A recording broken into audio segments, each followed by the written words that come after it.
Hi, my name is Kevin Poe. I work here at Bryce Canyon National Park as a project manager, which means that I write grants and then manage government contracts to be able to maintain such a beautiful park infrastructure in a way that allows for people to enjoy this area, but also not to have a significant impact on the overall beauty of the landscape.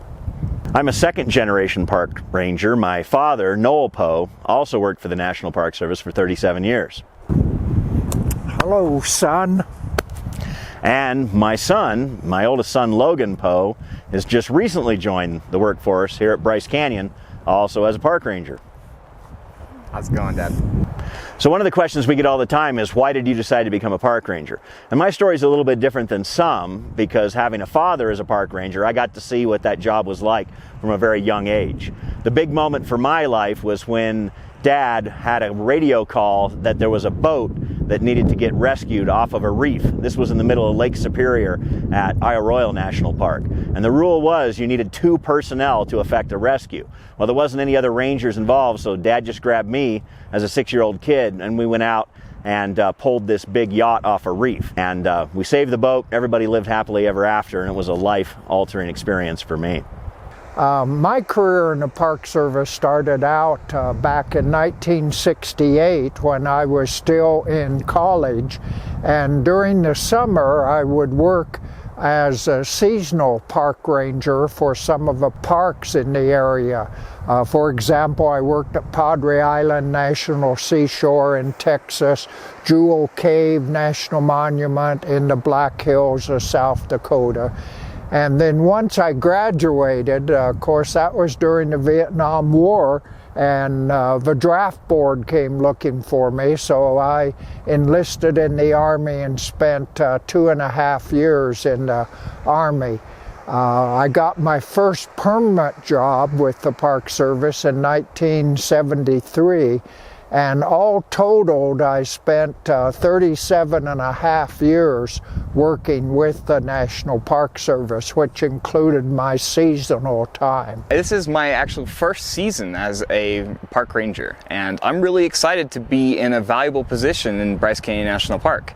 I am a PSAR ranger, a Preventative Search and Rescue Ranger. So what I do in the National Park Service is I patrol the trails every single day, making sure that people are being safe and following park rules. So I have extra water, I carry electrolytes and a med kit, and I make sure that people adhere to park rules, as well as making sure they have enough water so they can get out okay.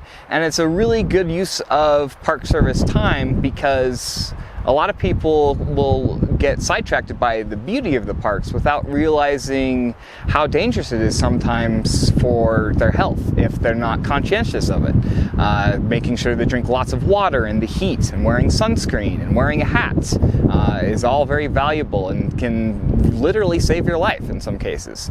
Just the other day we had a broken ankle down the Navajo Loop, and we had to have a team of 8 people carry that person out. But if there was a PSAR ranger who had confronted that person saying, hey, you shouldn't have worn flip-flops on the trail, that wouldn't have happened, and we wouldn't have had to endanger 8 other people trying to carry this woman out. The neat thing about working for the National Park Service is that you can really go into a lot of different areas of interest. So when I started studying to be a park ranger in college, I was doing the standard thing, and that was studying forestry and a little bit of geology. But then I came to a place like Bryce Canyon, and my interest in astronomy got rekindled, just because the night sky is so amazingly beautiful here. I remember thinking to myself, why aren't we talking about this? Like not, saying something and drawing people's attention to the beauty of the night sky is a dereliction of duty. So a few years ago, I decided to take my passion for astronomy to the next level, and I started my retirement project early. I run an astronomy tourism business called Dark Ranger Telescope Tours, and through that, I can share the beauty of the night sky, increase scientific literacy, and just really give people a fun kind of out of this world, if you excuse the pun, experience that's not widely available. So now when you ask the question, do I turn the focus knob left or right? The answer is yes. Right? You can turn it both ways. Here underneath the dark sky of southern Utah, we can see the big stretch of the Milky Way, the arm of our galaxy stretching over us, horizon to horizon, like a huge silver rainbow.